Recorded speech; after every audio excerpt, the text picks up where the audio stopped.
Bom, vamos seguir aqui.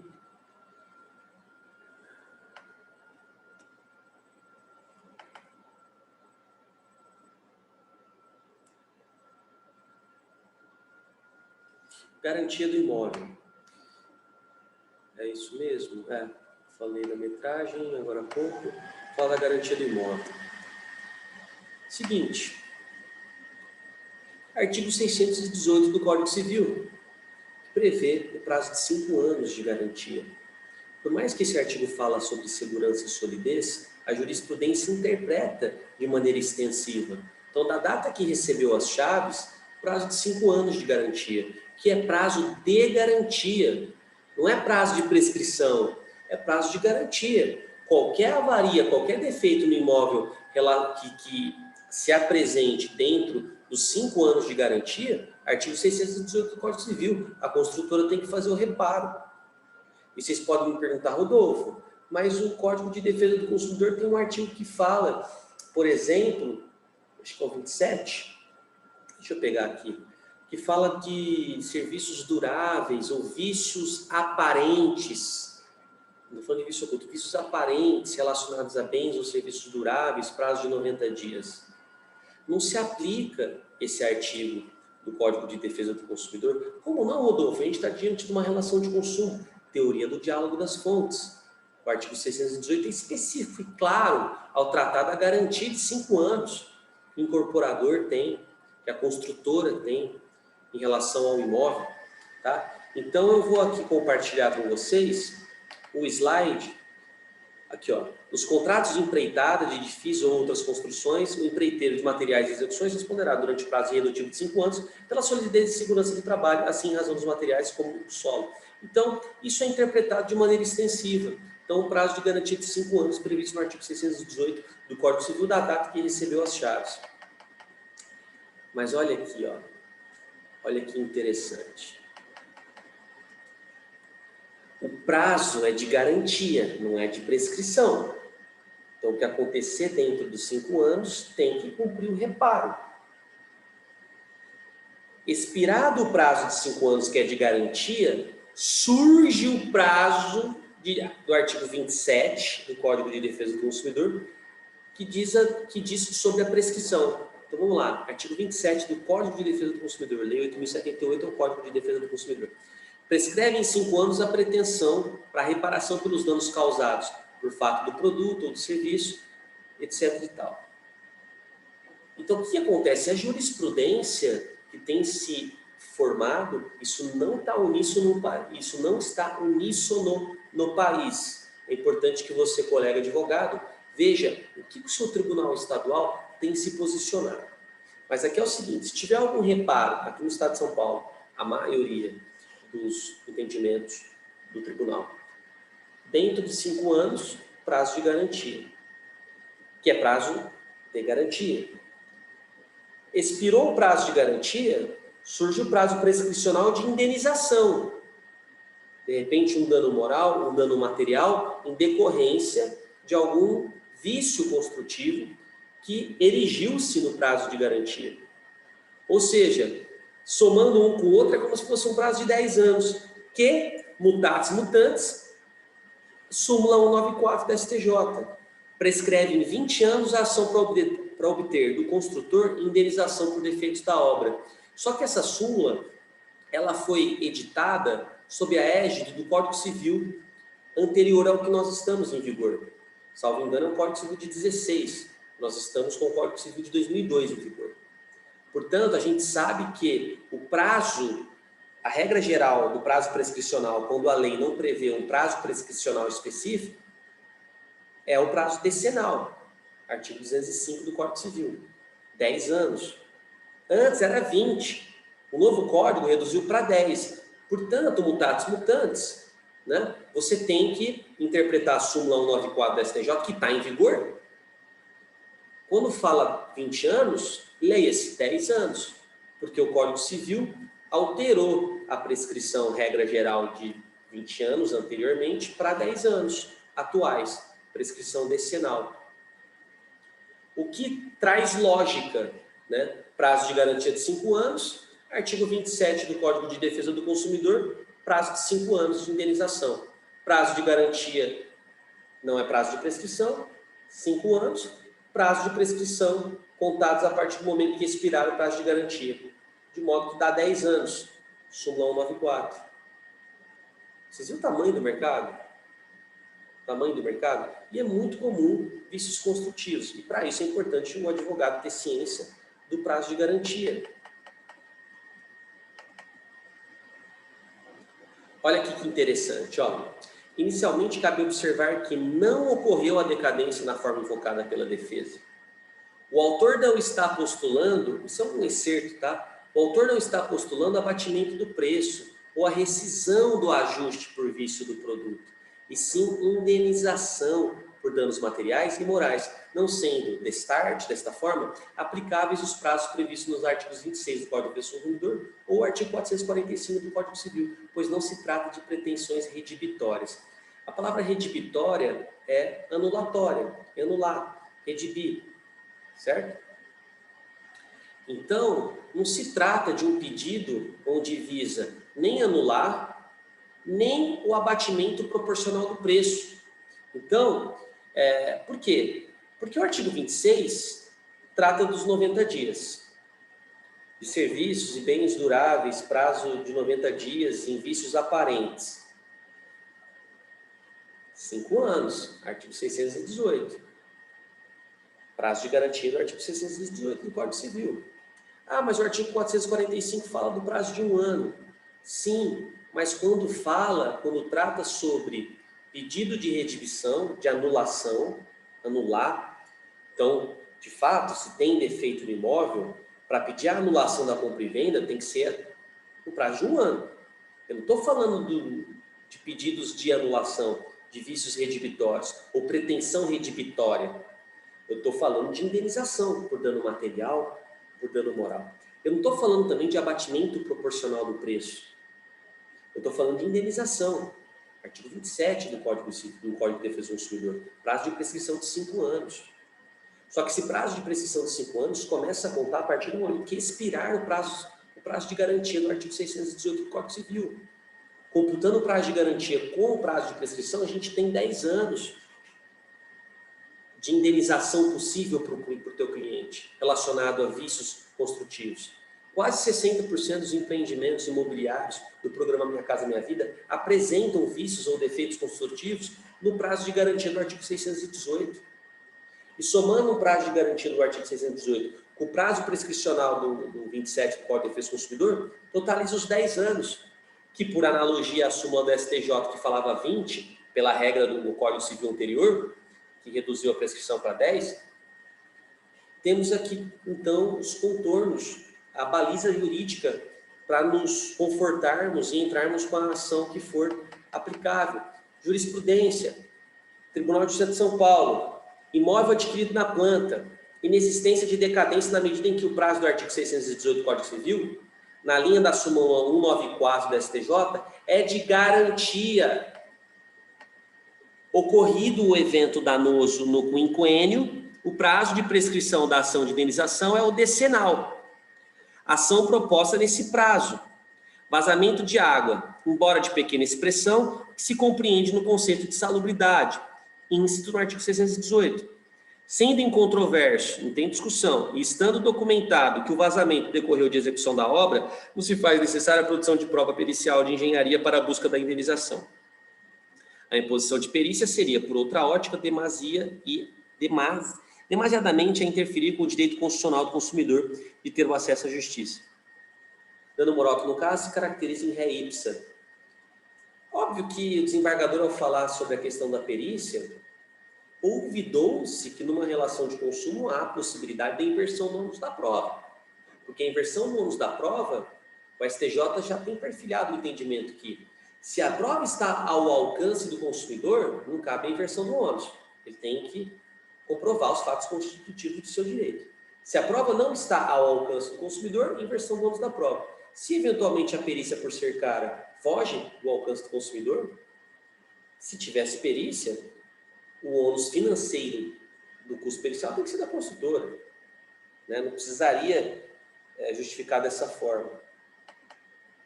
Vamos ver uma outra decisão aqui, ó. Vícios construtivos, decadência. Prazo do artigo 618 do Código Civil, que é de garantia, 5 anos. Pretensão dos autores de natureza indenizatória. Ou seja, não é uma ação de anulação. Se fosse uma ação cujo pedido seria redibitório para anular, 1 ano. Mas não se trata de indenização. Inocorrência de decadência ou prescrição. Danos materiais. Vícios de construção atestados por laudo pericial. Pedido procedente. Danos morais. A frustração de não poder usufruir satisfatoriamente do bem adquirido, aliada à longa espera por solução, configura prejuízo dessa ordem e autoriza a indenização pleiteada. Arbitramento. Valor mantido porque em consonância com o binômio, reparação para o ofendido e reprimenda ao ofensor. As balizas para arbitrar o dano moral, o caráter pedagógico e o caráter punitivo. Então, vocês entenderam. Artigo 618, prazo de garantia. Artigo 27 do Código de Defesa do Consumidor, prazo de prescrição. Súmula do STJ, falava 20, mas reduziu para 10. Certo? Então, não confundam. A questão dos 90 dias, do artigo 28 do Código de Defesa do Consumidor, ou a questão do artigo 441 do Código Civil, que fala de 1 ano, se trata... 441 não, perdão, 445. Se trata quando o processo tem pedido redibitório. Se você entrar com uma ação de anulação porque tem vício construtivo, 4 anos depois que o cara recebeu o imóvel, vai levar na cabeça. Aí, expirou-se o prazo em razão do prazo decadencial do artigo 445. Porque aí a sua pretensão é redibitória, é anulatória. Teria que respeitar o prazo de 1 ano. Mas ao pleitear dano material, um conserto, uma infiltração, um vazamento, um piso oco, uma rachadura, má vedação na janela quando chove e escorre, um monte de tipo de vício construtivo possível. Dentro do prazo de garantia, aciona a construtora. Pede dano moral, dano material, que não é computado dentro dos 5 anos, porque os 5 anos é de garantia. Expirou o prazo de 5 anos, começa o prazo prescricional do artigo 27 do Código de Defesa do Consumidor. Então, para facilitar, computa 10 anos, os termos da súmula do STJ. Fácil, né? Cuidado com o tribunal estadual que você atua. De repente, um tribunal na Bahia, um tribunal no Sul, um tribunal no Centro-Oeste, ou em até alguns estados, pode ser que pense um pouco diferente. Alinhe isso, tá? Mas cuidado com essa questão. Aqui é um tema que eu vou falar, que eu não vou mostrar nada, não tem print, não tem imagem, não tem nada, mas é uma questão que vocês têm que ter ciência, porque acontece muito. Eu estou entrando em muitas ações referente a isso. Muitas vezes o consumidor, ele parcela o preço do imóvel em quantidades tais com a construtora, que mesmo após a entrega das chaves, ele ainda vai estar pagando parcelas da entrada para a construtora. Ou seja, vai chegar um momento que o consumidor vai estar pagando. Gerúndio, né? Estou parecendo aquelas funcionários de call center, né? Vou estar ligando, vai estar pagando. Mas vai chegar um momento que muitas vezes o cliente está pagando a parcela do financiamento, fase de amortização e ainda parcelas para a construtora. Vamos supor que ele não dá conta de pagar parcelas para a construtora e para de pagar. Porque eles priorizam. Eles sempre priorizam o financiamento para o banco, para o imóvel e para leilão. Certo? A gente sabe que se o consumidor ficar devendo por 60 dias, o banco pode mandar para o cartório de registro. O cartório de registro notifica para purgar a mora em 15 dias. Se não houver a purgação da mora, ato contínuo tem a consolidação da propriedade, recolhe-se o ITBI para a prefeitura, a consolidação, depois o envio para o primeiro leilão, primeira praça. Então, é lógico que o consumidor vai sempre priorizar pagar o banco. E como o imóvel foi dado em garantia ao banco, as parcelas da entrada que o consumidor está devendo para a construtora não vai atacar o patrimônio, o imóvel em si. Pode gerar dissabores, o banco ou a construtora pode cobrar pelas vias legais, incluindo o nome dele no SPC Serasa, entrar com uma ação de cobrança. Se tiver um termo de confissão de dívida assinado por 2 testemunhas, entrar com uma execução, né? Mas por que eu estou explicando essa questão? Porque o que acontece muito é o seguinte: se o consumidor está devendo parcelas da entrada, a construtora suspende a garantia, não faz os reparos. Aí o consumidor abre um chamado no site da construtora e a construtora nega, dizendo que o consumidor está inadimplente. Então, portanto, eles não vão agendar um horário, uma visita técnica. Isso é uma atitude ilegal. Primeiro porque não era para ter problema. Imóvel novo. Outra, o imóvel estando na garantia, a construtora tem que fazer o reparo. Artigo 618 do Código Civil. Além do mais, isso é cobrança vexatória. Está lá previsto no artigo 71 do CDC. Além do mais, isso é um exercício arbitrário das próprias razões. Que isso? Mutatis mutandis, né? Lógico que tem o princípio do minimalismo do direito penal. Estou falando que isso se configura crime. Mas o que eu estou querendo dizer é que a construtora ela pode cobrar pelas vias legais. Agora, submeter o consumidor a ter que experimentar uma situação de inabitabilidade do imóvel, conviver com piso oco, infiltração, vazamento. Imagina, um vazamento, uma infiltração, uma rachadura, que pode comprometer a parte estrutural do apartamento, que pode comprometer o vizinho de baixo, e a construtora, você tem que conviver com isso aí que você está me devendo. Ora, o preço foi substancialmente adimplido. Normalmente o consumidor pagou mais de 90% do preço, porque o banco liberou o financiamento para a construtora. O que o consumidor está devendo é uma querela. Tem que pagar? Tem que pagar. Mas substancialmente o preço foi pago. Teoria do adimplemento substancial, já começa por aí. A exceção do contrato não cumprido tem que ser interpretado pelo princípio da proporcionalidade. Eles têm as vias legais para fazer a cobrança. Portanto, eles não podem suspender a garantia, impedindo ao consumidor ter que conviver com vício construtivo e com condições de insalubridade ou de inabitabilidade. Piso oco, piso trincando, rachadura, vazamento, sei lá, alguma coisa relacionada a algum vício construtivo. Então, eles não podem suspender porque o consumidor está devendo parcelas da entrada. Tá bom? Uma coisa interessante, vocês têm que se atentar quando o seu cliente tem um apartamento térreo. São várias ações na justiça que discutem isso. Não pode, no apartamento térreo, na área externa, mas dentro da área privativa, no terraço, não pode ter caixa de inspeção, caixa de coleta de esgoto, de gordura, de sabão coletiva na área privativa. Isso aconteceu muito e ainda acontece. Várias construtoras fizeram esse equívoco. Imagina, o consumidor compra um apartamento térreo, muitas vezes paga até mais porque tem um terraço, o imóvel ele tem mais metragem quadrada, digamos assim, paga mais por isso, muitas vezes, e tem uma área de coleta coletiva do bloco dele, dentro do terraço dele. Ou seja, periodicamente ele tem que se submeter a uma manutenção, tem que abrir as portas do apartamento dele para que a equipe do condomínio ou alguém do condomínio faça a manutenção, a limpeza. Muitas vezes tem que conviver com mau cheiro, às vezes com inseto. Olha que situação.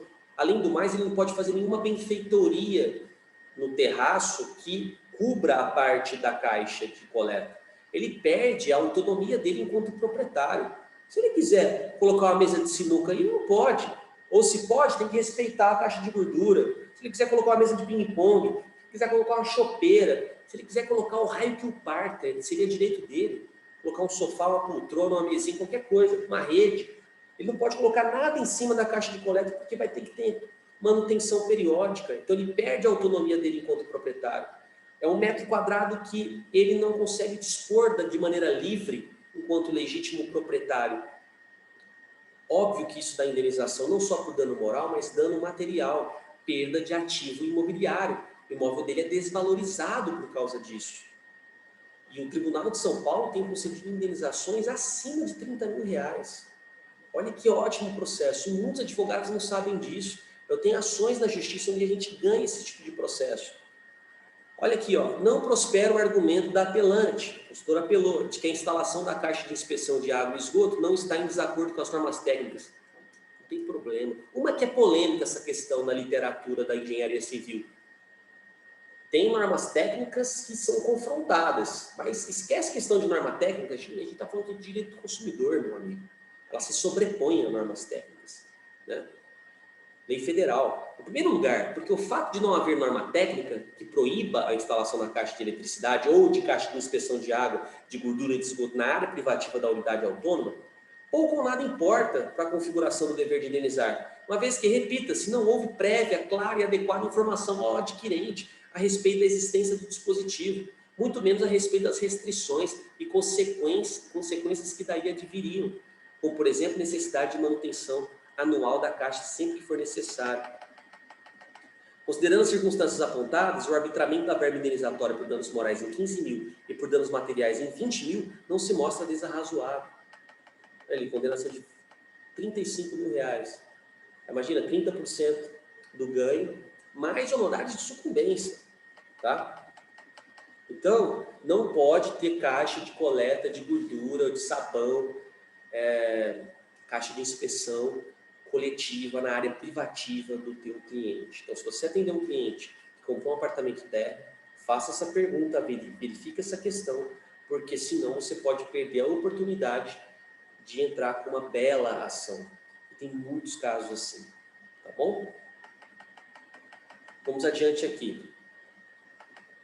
Diferença de financiamento, verificação da responsabilidade patrimonial.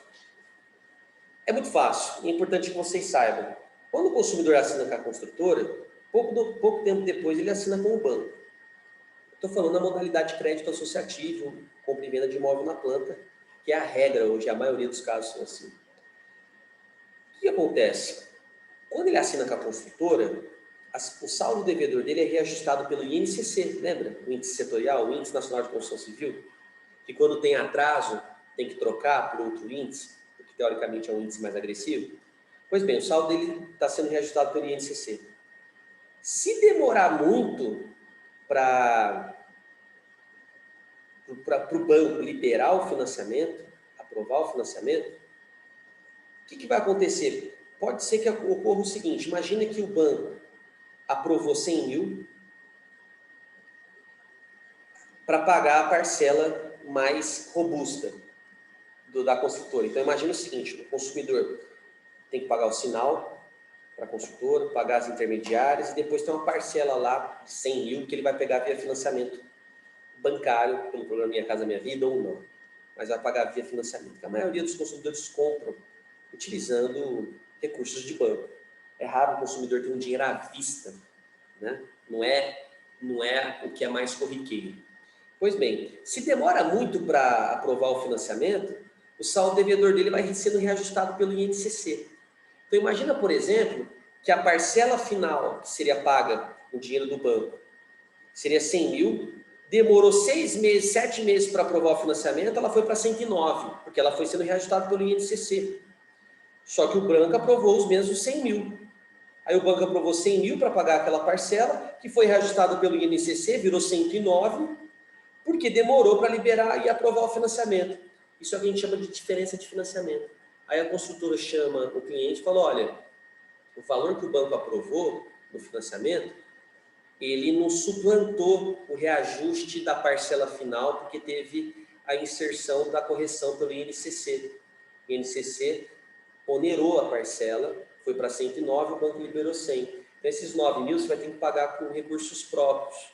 E aí a consultora faz um termo de renegociação para ele parcelar esses 9 mil, ou às vezes exige o pagamento à vista. É importante que você saiba que existe isso e que é importante apurar que muitas vezes a demora na liberação do financiamento pela Caixa, pelo Banco do Brasil, por exemplo, se deu por culpa da construtora. A construtora precisa encaminhar documentações também para o banco. Às vezes o teu cliente entregou tudo dentro de um prazo razoável, entregou tudo que foi solicitado ao teu cliente, ele entregou comprovação de renda, fizeram a pesquisa no nome dele, entregou, assinou um contrato, certidão de casamento, enfim, se é autônomo, comprovou movimentação bancária, declaração de imposto de renda.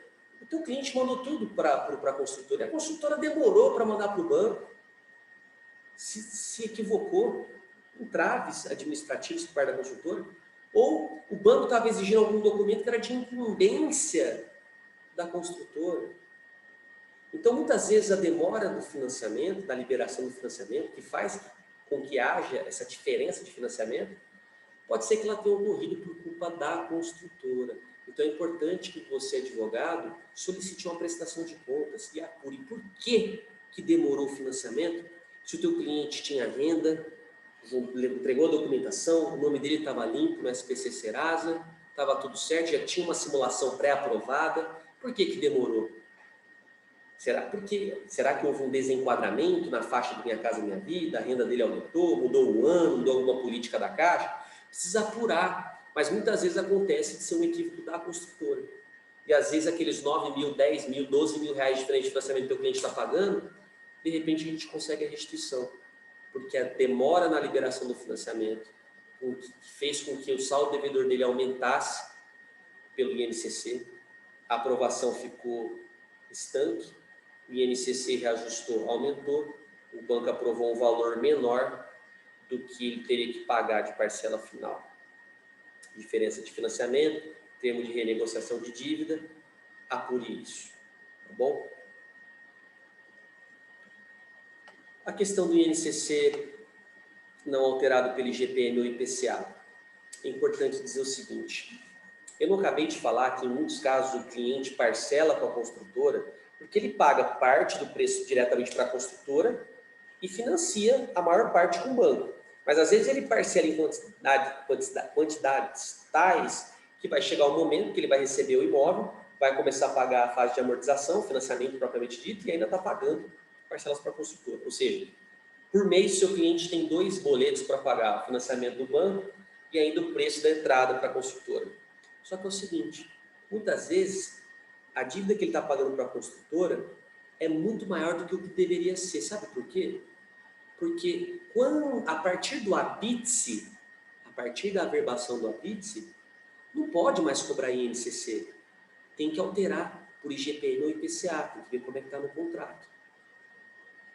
E muitas vezes acontece da construtora, mesmo após o habite-se, continuar a reajustar o saldo devedor, o cliente já na posse do imóvel, continua reajustando o saldo devedor dele pelo Índice Nacional de Construção Civil, que só pode incidir no período de construção, que é um índice setorial. Então o cliente está na posse do apartamento, pagando parcela para o banco, senão o imóvel vai para leilão, pagando parcela para a construtora, só que eles ainda estão reajustando o saldo devedor dele pelo INCC, sendo que não era mais para aplicar o INCC, porque não tem mais construção, teria que substituir o índice. Eu já peguei contratos em que um contador, que eu tenho parceria, que é o Pedro, ele apurou diferenças de 14 mil reais que nós conseguimos resgatar na justiça, esse excesso, pelo simples fato da construtora não alterar o índice.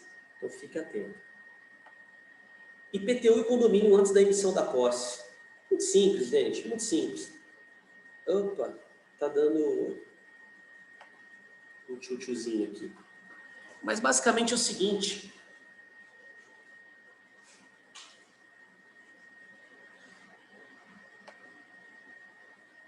Deu uma travadinha aqui, agora voltou. Eu acho que está fora de sequência isso aqui, mas enfim, isso aqui a gente já tratou. A gente já tratou. Mas deixa eu ver aqui, IPTU e condomínio antes da emissão da posse. Ah, tá aqui abaixo. Beleza. Basicamente é o seguinte. Olhem aqui para mim. Olhem aqui para mim. Muito simples. Uma irregularidade que acontece em massa. Antes da emissão da posse, antes de entregar o imóvel ao consumidor, os encargos de IPTU e eventualmente condomínio os encargos são de responsabilidade da construtora. Então, é muito comum, por exemplo, a construtora começar a repassar custo de IPTU, ela paga o IPTU para a prefeitura e depois repassa o custo para o consumidor, ou mesmo manda o talão do IPTU para o consumidor pagar, sendo que o imóvel não foi nem entregue. Aqui em Ribeirão Preto tem 2 empreendimentos, um de 600 lotes, outro de 800 lotes, praticamente 100% comercializados, onde todos os adquirentes estão sendo cobrados de IPTU antes de receber os imóveis, os lotes. Isso é jurisprudência desde 2015 do STJ. Antes de entregar o imóvel, o IPTU é de responsabilidade da construtora. Não importa se tem a cláusula no contrato dizendo que o IPTU, a partir da assinatura, é de responsabilidade do compromissário comprador. Não importa. Mas atenção, o IPTU, como vocês sabem, é um imposto municipal. Tem que ver como que está descrito a questão do capítulo do IPTU no Código Tributário do município que você vai atuar, referente a essas ações. E digo por quê. Espera aí que está dando um tchutchuzinho aqui, pessoal. Desconsiderem. Bom, desconsiderem. Abriu uma janela aqui, dá uma travadinha. Mas o que acontece? Por quê? Porque é importante verificar como está no Código Tributário do município. Porque é IPTU, o Imposto Municipal, pelo seguinte. Às vezes, o município coloca no Código Tributário, no capítulo referente ao IPTU, que o compromissário comprador é responsável solidário em relação ao imposto. E por que eu estou querendo dizer isso? Porque vocês não vão entrar com ação contra a prefeitura, gente, a depender da situação. Pelo seguinte, a jurisprudência entende que a prefeitura, enquanto ente fazendário, enquanto entidade fiscal, ela é meramente um agente arrecadador. Ela não tem o dever de imiscuir-se, de se intrometer no contrato entre dois particulares, quais sejam construtora e consumidor. Então, se o Código Tributário do município, no que tange ao IPTU, permite a prefeitura cobrar de ambos, porque o compromissário comprador, no caso do teu cliente, consta como sendo responsável solidário, a prefeitura está dentro de um exercício regular de um direito. Ela pode cobrar de ambos. Então, a ação é só contra a construtora. E aí você não vai entrar, pelo amor de Deus, com uma ação declaratória de inexigibilidade de débito. Por quê? Porque não é a construtora que cobra o IPTU, é a prefeitura. Então, você não vai pedir a declaração da inexigibilidade de alguém que não tem a competência por cobrar. Você vai entrar com uma ação de obrigação de fazer, para que haja a assunção da responsabilidade do pagamento do IPTU até a emissão da posse, isto é, para que a construtora assuma os pagamentos do imposto, do IPTU, até a efetiva entrega do imóvel. E aí você pede uma tutela de urgência, baseando-se na obrigação de fazer. Qual que é o perigo em mora? Ora, se a construtora não assumir os pagamentos, o nome do teu cliente pode ser incluído em dívida ativa, pode ser protestado, a prefeitura pode entrar com execução fiscal, há uma dívida própria terreno, pode atacar o próprio imóvel. Ao mesmo tempo, o fumus boni iuris, justamente é o quê? A verossimilhança, justamente é o quê? A jurisprudência sobre a matéria, a probabilidade do direito invocado, certo? Então, a ação, vocês têm que se certificar. Às vezes não é contra a prefeitura, normalmente é contra a construtora, para que ela assuma os pagamentos. Então, é a obrigação de fazer contra a construtora. Vamos ler alguns julgados?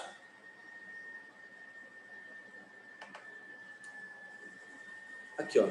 Impossibilidade de cobrança das taxas condominiais. O mesmo se aplica à questão de condomínio, porque muitas vezes faz a convenção de condomínio, mas ainda não entregou as chaves.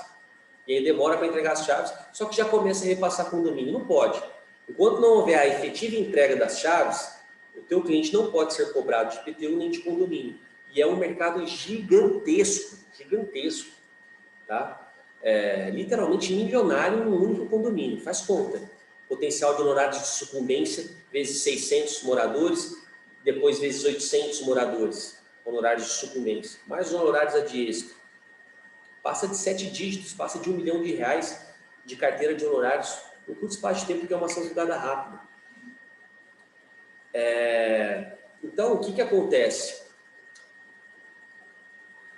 Abusividade da cláusula, que transfere ao comprador o ônus de pagar o condomínio IPTU antes da entrega das chaves. Cláusula abusiva estipulada em contrato. Vocês entenderam? Então, é um tema que vocês precisam saber e fazer vídeos sobre isso, para começar a captar os clientes. Tá? Um outro tema, estamos acabando, tá? Lembrando que a questão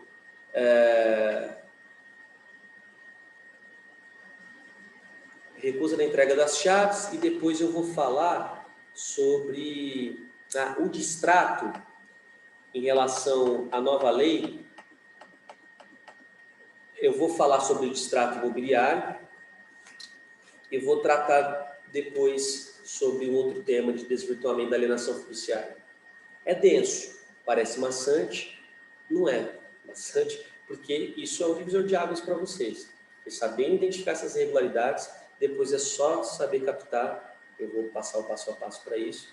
E aí, meu amigo, vai acabar com o seu problema financeiro de falta de dinheiro no mês, falta de cliente, a agenda vai estar cheia, vai ter honorários para receber, tanto de entrada quanto em médio prazo, tá bom? Então, mas é importante se dedicar para entender esses temas, né? É lógico que no curso que eu dou, eu falo vários outros temas, aprofundo também, explico como é que manuseia a ferramenta do Facebook Ads, que inclui Instagram, como fazer vídeo, headline, vídeos atrativos, sem desrespeitar o provimento 94 da OAB, que já é meramente informativo, mas com gatilho mental, para que o cliente, para que chegue até o cliente ligue para você e feche o caso, queira entrar com a ação, você vai ser procurado pelos clientes, você vai criar autoridade jurídica nisso, entendeu? Recusa na entrega das chaves. Pessoal, tema muito simples. Eu tenho a sorte de ter uma audiência qualificada porque são advogados. Tema muito simples. Seguinte, imagina que o teu cliente assinou com a construtora, está pagando parcelas para a construtora, pouco tempo depois o financiamento foi aprovado, o banco está liberando o dinheiro, liberou o financiamento, o empreendimento ficou pronto, entregou as chaves para o pessoal, mas não entregou para o teu cliente. Por quê? Porque ele está devendo parcelas para a construtora. As parcelas da entrada, ele parcelou em quantidades tais que mesmo após a entrega das chaves, ele ainda iria estar pagando as parcelas da entrada juntamente com a parcela do financiamento, barra fase de amortização, as parcelas do banco. Pois bem, e teu cliente está devendo parcelas da construtora. Sabe o que a construtora faz? Tem uma cláusula dizendo que ela pode se recusar a entregar as chaves ou ela vai reter a entrega das chaves caso haja inadimplência. Opa! Teoria do adimplemento substancial se o teu cliente pagou mais de 90% do preço do imóvel e isso você vai computar, inclusive, o que foi liberado pelo banco. Você vai pegar e somar todas as parcelas que o teu cliente pagou para a construtora, somar o dinheirão que o banco liberou para a construtora, porque leia-se, o dinheiro que a construtora recebeu do banco é o teu cliente que pagou, aprovou o financiamento no nome dele. Aquele financiamento, aquele dinheirão do banco só entrou no caixa da construtora porque o cliente assinou um contrato de financiamento e foi aprovado no nome dele. Então você vai computar o financiamento liberado junto com as parcelas. Normalmente passa de 90%. Ou seja, a construtora recebeu mais de 90% do preço. Significa que a construtora não tem o que fazer? Não. Significa que a construtora pode cobrar pelas vias legais, mas não segurar as chaves. Se tiver uma situação dessa, como tem aos montes, recusa indevida na entrega das chaves, entra com uma ação de obrigação de fazer, pede uma tutela de urgência para entregar as chaves, comprova o adimplemento substancial, porque pagou mais de 90% do preço, e é isso aí. Olha aqui esse julgado, ó. Agravo. Provavelmente o juiz de primeira instância não tenha dado a tutela de urgência. Gente, deixa eu fazer uma observação rápida aqui. Muitas vezes, aquele tema juridicamente seguro, em sede de tutela de urgência, talvez, a depender da vara que caia, você não obtenha a liminar favorável. Por quê? Porque muitos juízes, em sede de cognição sumária e antes de instalado o contraditório, não dá a liminar. Tem juiz que entende, por exemplo, que uma situação dessa, ele precisa considerar nula uma cláusula, declarar nula uma cláusula. E para declarar nula uma cláusula, precisa do contraditório. Em sede de cognição sumária, ele não dá a liminar. Muitos não, a depender da vara que caia, não dê, não conceda. E aí você prepara o agravo. Então, muitas vezes acontece, a depender da vara, você sabe, é o entendimento daquele juiz. Né? Insurgência contra a decisão que indeferiu a tutela de urgência consubstanciada na imediata entrega das chaves. Agravante que adimpliu quase a integralidade do preço. O adimplemento substancial, a jurisprudência interpreta como se trata de mais de 90%, ou 90%. Aplicação da teoria do adimplemento substancial. Recusa da entrega das chaves que se mostra desproporcional ao descumprimento contratual. Então, o cliente está descumprindo o contrato? Tá. Pouco.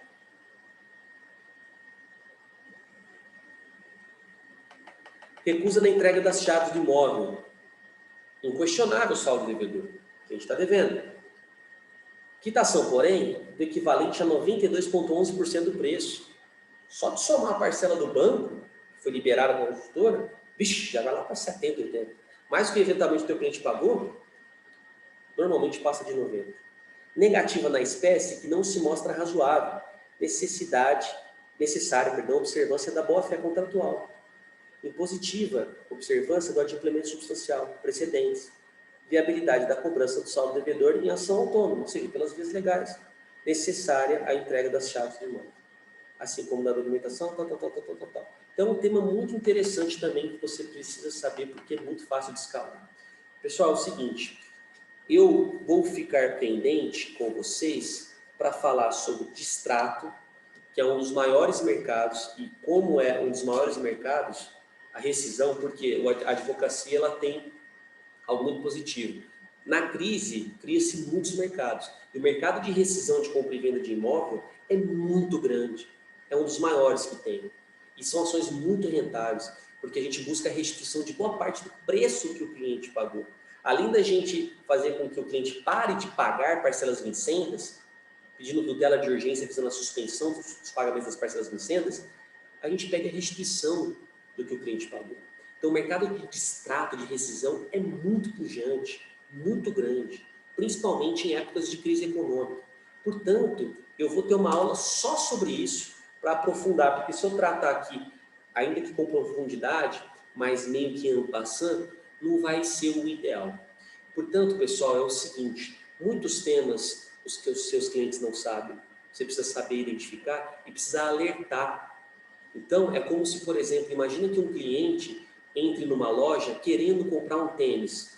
Aquele cliente já está vocacionado para comprar, ele já está tendencioso a comprar. Beleza. Agora, imagine um cliente que ele precisa de um determinado produto, mas ele não sabe da existência desse produto, ou não sabe que ele precisa desse produto. É isso que acontece. Então, muitas vezes, o advogado ele precisa fazer conteúdos explicando essas questões que o cliente vai falar, caramba, eu estou nessa situação e não sabia que eu tenho direito. E nos temas mais óbvios, também bater. Portanto, é captar tantos os clientes já mais óbvios, quanto os clientes não óbvios. E para isso, você tem que ter conteúdo batendo sobre temas que são mais batidos, que é mais intuitivo, que o pessoal sabe, e temas também que não é tão óbvio, mas que o cliente vai se identificar. Aliás, uma massa de cliente vai se identificar. E depois que você recebe esse cliente, ele representa centenas de clientes com o mesmo problema, porque a gente está falando do mesmo empreendimento, da mesma construtora, do mesmo banco, mesmo condomínio, eles estão no mesmo grupo de condomínio, de moradores, de compradores, e aí a captação fica fácil, com técnicas que eu uso, com parecer jurídico individualizado, que se espraia no grupo dos compradores, um impulsionamento de conteúdo trabalhando dor e ganância com headline, com gatilho mental para ser atrativo ao cliente. Não é simplesmente fazer blog jurídico e explicar conceito jurídico. Né?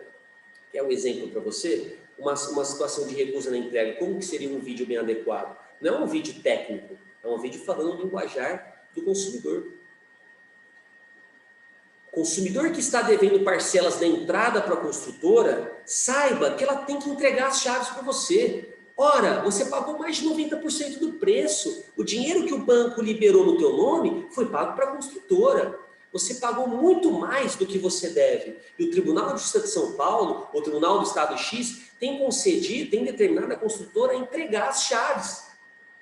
Eu estou dando um conteúdo meramente informativo, sem mercantilizar. Eu estou explicando um direito. Não estou falando que não cobro para entrar, ou eu cobro X para entrar, ou eu dou desconto para entrar, ou não cobro consulta. Não estou falando nada disso, eu estou explicando um direito. O consumidor que está devendo parcelas para a construtora e as chaves não foram lhe entregues, tem direito a receber as chaves. E eu explico. E mostro um julgado, um print no vídeo. E impulsionam isso na minha cidade. E vai atingir 20, 30, 40 mil pessoas. E pessoas vão marcar outras. E pessoas não receberam as chaves. E aí, meu amigo, você vai escalando.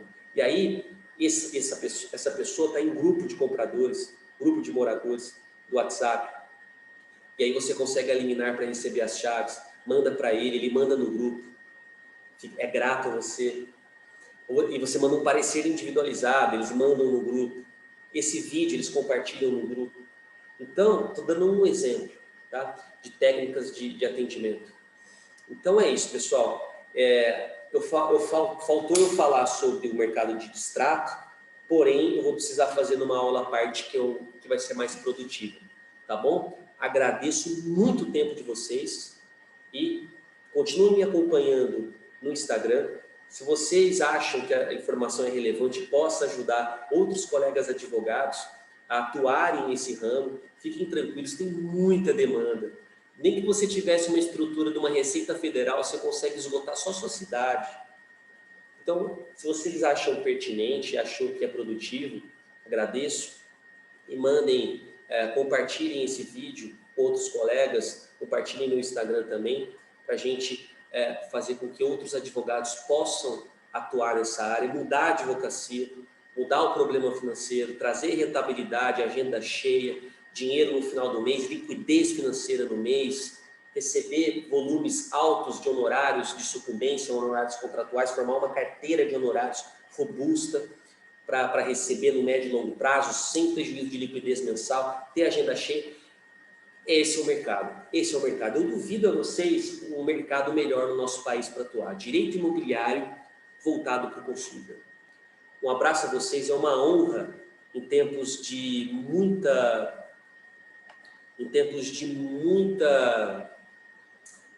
disputa do tempo, né? Às vezes a pessoa entra no Instagram, no YouTube, para se divertir, para se entreter, para se comunicar, e aqui vocês estão para conhecer o direito imobiliário voltado ao consumidor. E isso é um primeiro passo numa jornada que pode mudar, pode ser um divisor de águas na sua advocacia, assim como foi para mim, tá bom? Um grande abraço a vocês e até